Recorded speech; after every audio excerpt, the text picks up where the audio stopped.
चलो guys, welcome back in my new video. तो यार, आज की वीडियो के अंदर मैं तुम्हें बताने वाला हूँ कि स्टोरी टाइम। और ये स्टोरी टाइम की सीरीज में स्टार्ट कर रहा हूँ। मेरे को ये सीरीज बनाने में जितनी मजा आएगी वो आप लोग को सुनने में भी उतनी ही मजा है। क्योंकि ना, ये वाली सीरीज क्योंकि मेरी एकदम फेवरेट सीरीज होगी, क्योंकि इसमें मैं अपने बचपन की सारी जितनी भी स्टोरीज होगी उनके बारे में आप लोग को बताऊंगा। ठीक है, तो यार आज जो हमारी पहली स्टोरी होने वाली है उसमें मैं क्लास 6 में था। और इसमें मेरी जो मैथ्स टीचर थी उसने मेरे ऊपर क्या जुल्म करे उनके बारे में मैं तुम्हें बताऊंगा। और उनकी और मेरी दुश्मनी कैसे शुरू हुई उसके बारे में बताऊंगा। बहुत ही फनी स्टोरी है। तो यार प्लीज़ वीडियो को लाइक करना और चैनल को सब्सक्राइब करना बिल्कुल भी मत भूलना। और कमेंट कर देना कि स्टोरी पसंद आई या नहीं आई। और चलो अब चलते डायरेक्ट वीडियो की तरफ को बिना टाइम वेस्ट। सो गाइज, जैसे कि मैंने तुम्हें बताया कि मैं तो उस टाइम पे क्लास 6 में। और यार मैं सच में कह रहा हूँ, मैं बहुत ही ज़्यादा सीधा बच्चा था। ठीक है, तो क्या होता है कि मेरी जो मैथ्स टीचर थी उस टाइम पे, भाई वो बस आती थी, चौक पकड़ती थी, बुक उठाती थी और सारे के सारे सम छापना शुरू कर देती थी। और हम लोगों से बोलती थी कि हम लोग उनके वो जो जितने भी सम करा रहे, मतलब एक एक्सरसाइज में कितने सारे सम होते हैं। और 6 क्लास में एक्सरसाइज भैया अच्छी खासी बढ़ जाती है, तो भैया वो सारे हमें उतारने कहती थी। ठीक है, और हम लोग उतारते भी थे। चलो ठीक है, मुझे उससे कोई दिक्कत नहीं, मानता हूँ, मेरे को समझ नहीं आता था। तो क्या था कि मैं कुछ टाइम बीच में मेरी की तबीयत ख़राब हो जाती है, तो मैं स्कूल नहीं आता हूँ। तो मेरा बहुत ही सही वाला बैकलॉग हो जाता है सारे सब्जेक्ट में ही। और कुछ ही टाइम बाद हाफ ईयरली भी थे। ठीक है, तो अब मेरे को स्कूल का भी काम करना है और हाफ ईयरली का याद भी करना है सब कुछ। ठीक है, तो दोनों काम मैनेज करना देखो काफ़ी मुश्किल था। तो क्या था कि मैंने किसी तरह ट्राई करा अपना धीरे धीरे सारे सब्जेक्ट में काम कंप्लीट करने का। ठीक है, लेकिन सब में मेरा किसी में मतलब पूरा कंप्लीट हो ही नहीं पाया। और टाइम आता है कॉपी चेकिंग का। और यार देखो, कॉपी चेकिंग मेरे क्लास में वो मैथ्स टीचर की कॉपी चेकिंग भाई बहुत ही स्ट्रिक्ट थी। किसी की नहीं छोड़ो, वो मैथ्स टीचर की भाई बहुत ही स्ट्रिक्ट थी। ठीक है, तो क्या होता है कि वो कॉपी चेकिंग डे आता है, तो जब मेरी बारी आती कॉपी देने की, तो ऑफकोर्स मेरा काम तो पूरा है नहीं और मैं कॉपी लेकर भी नहीं आता हूँ क्योंकि कॉपी भर चुकी थी। तो फिर मैं बोलता हूँ, ma'am it is in my old copy, ma'am I will bring tomorrow. तो फिर मैम कहती थी ओके बेटा, नो प्रॉब्लम। तो थोड़ी मतलब इतनी भी बुरी नहीं थी कि इतनी सी बात के लिए मारने लग जाए, तो मैं इतना बोल देता था।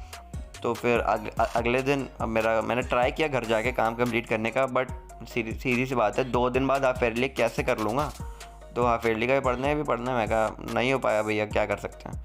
अब मैं चला गया स्कूल। अब देखो, मैंने कहा ना, मैं नागा नहीं करता था एकदम भी स्कूल का, ऐसे नहीं छुट्टी कर रहा हूँ डर के, मैं चला जाता था स्कूल। तो मेरे से पूछती है कि क्यों, मतलब अब कॉपी कहाँ है भाई तुम्हारी।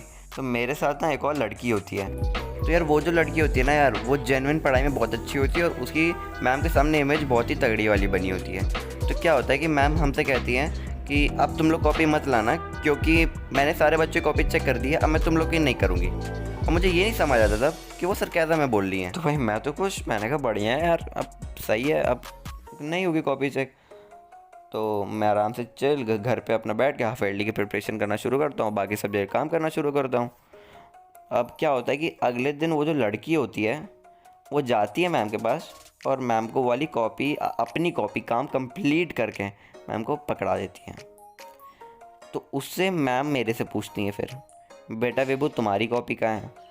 तो फिर मैं कहता हूँ मैम आप ही ने तो बोला था कि अब मैं कॉपी नहीं चेक करूँगी, तो मैं लाया भी नहीं। तो फिर वो कहती हैं ठीक, अब तो मैं तुम्हारी कॉपी पक्का नहीं चेक करूँगी।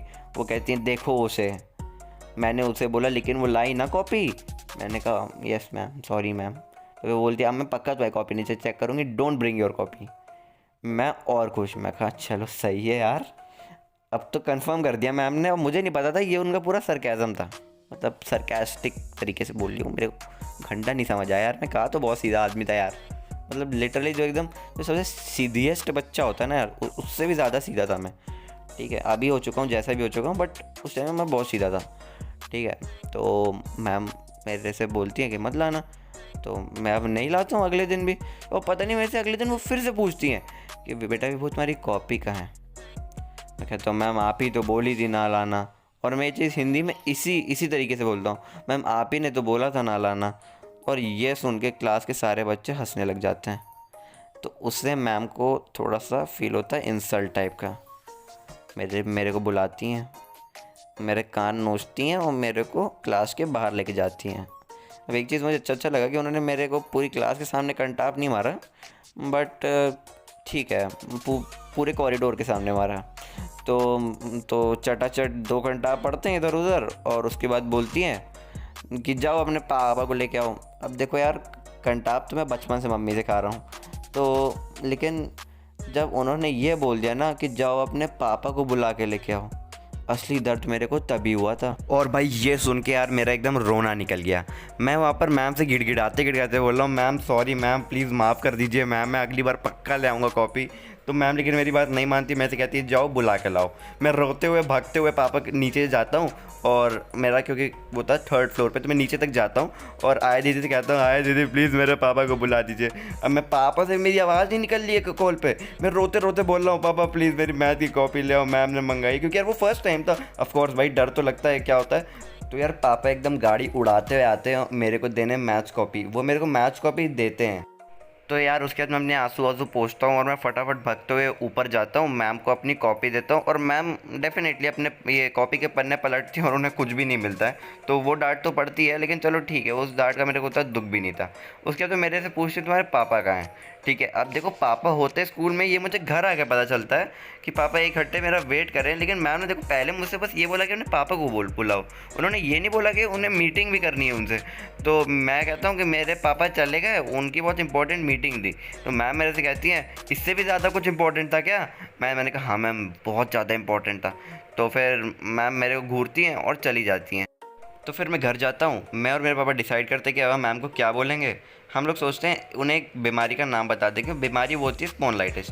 तो हम जाते हैं और मैम सारी कॉपियाँ देखती हैं, ऑफकोर्स काम पूरा नहीं था, तो पापा बताते हैं उन्हें किसे स्पॉन्डिलाइटिस हुआ था, इस वजह से काम नहीं हो पाता। तो मैम भी बोलती हैं कि दिन भर तो फील्ड में मिलता है, गेम्स के टाइम पे तो ऐसे कुछ नहीं होता, पढ़ाई के टाइम पे सब कुछ होने लग जाता है।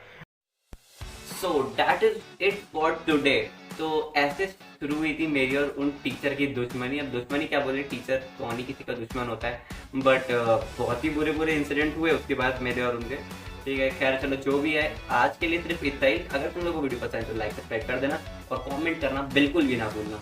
तो यार अब आप मेरे को एक चीज़ बताओ, मैं इसके बाद क्या लेकर आऊँ। मैं सोच रहा हूँ कि एक रोस्ट वीडियो लेके आऊँ। तो अगर आप लोग चाहते हो कि मैं रोस्ट लेके आऊँ तो प्लीज़ कमेंट में बताना, वरना मैं नॉर्मल सा ब्लॉग लेकर आऊँगा जिसमें हम कहीं बाहर जाएंगे, खाए पियेंगे, या फिर एक कोई कंपैरिजन वीडियो लेके आऊँगा। जैसे मेरे दिमाग में है कुछ, चल दूँगा, मतलब जब वीडियो आएगी तब पता चल जाएगा। तुम लोग बताना मैं ऐसा क्या करूँ। तब तक ले टेक केयर, बाय बाय।